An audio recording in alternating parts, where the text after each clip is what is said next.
Cuy, kalian tahu tidak apa itu stereotip? Iya cuy, sebelum masuk ke materinya, halo semuanya, perkenalkan nama saya Khalid Aziz, saya dari Universitas Muhammadiyah Profesor Dr. Hamka. Pada segmen kali ini, saya akan menjelaskan tentang apa itu stereotip berdasarkan teori dan contoh-contohnya yang sedang beredar di era sekarang. Oke cuy, tanpa berlama-lama, langsung saja kita mulai. Oke cuy, jadi sederhananya stereotip itu adalah cara kita menggeneralisasi seseorang atau sekelompok orang berdasarkan label tertentu. Jadi sebelum kenal orangnya, kita tuh udah keburu punya bayangan di kepala. Masalahnya, bayangan itu sering kali bukan fakta, tapi asumsi yang diwariskan dari omongan, pengalaman sepihak, atau media. Nah cuy, di sini ada beberapa filsuf yang memberikan pandangan penting terkait stereotip. Yang pertama, ada dari Plato. Plato berpendapat bahwa manusia sering terjebak pada pemahaman yang dangkal dan tidak melihat realitas yang sebenarnya. Selain itu, ada dari Immanuel Kant. Dia mengajarkan bahwa pengetahuan yang tidak diuji secara kritis dapat menyesatkan.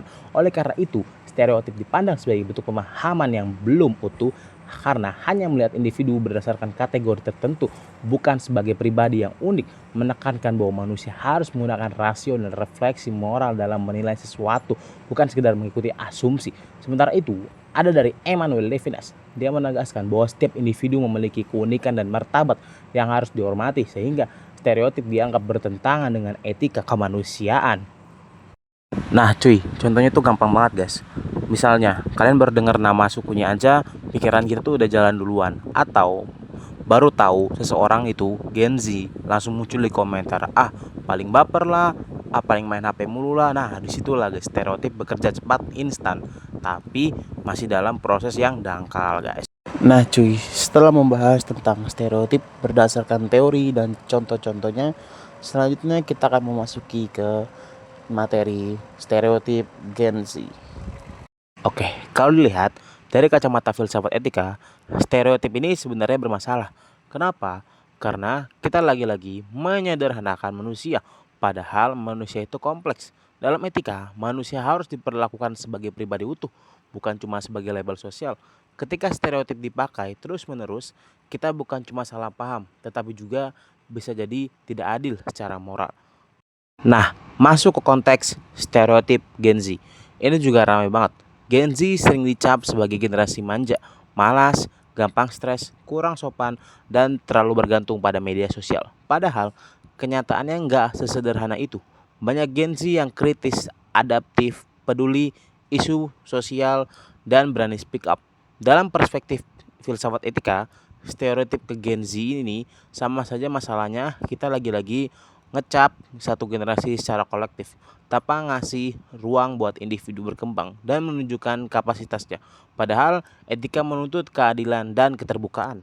Nah, di dunia komunikasi, stereotip Gen Z bikin relasi antar generasi menjadi kaku. Gaya komunikasi Gen Z yang to the point dan digital sering dianggap gak sopan. Padahal itu cuma beda budaya komunikasi.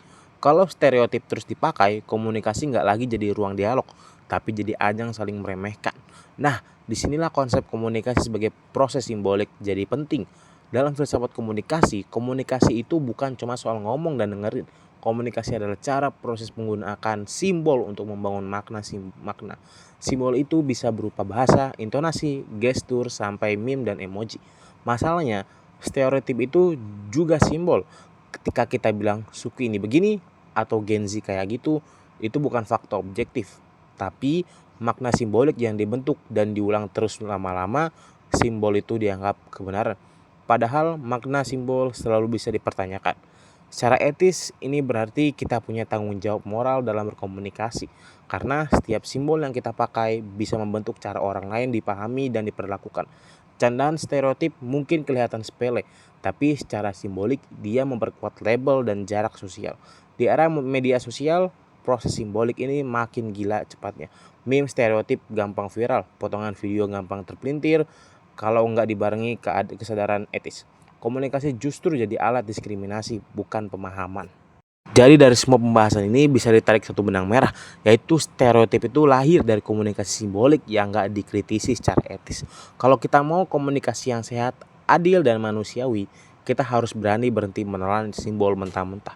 Sebagai penutup filsafat etika dan komunikasi ngajarin kita satu hal penting. Nggak semua yang umum itu benar, dan nggak semua yang lucu itu etis.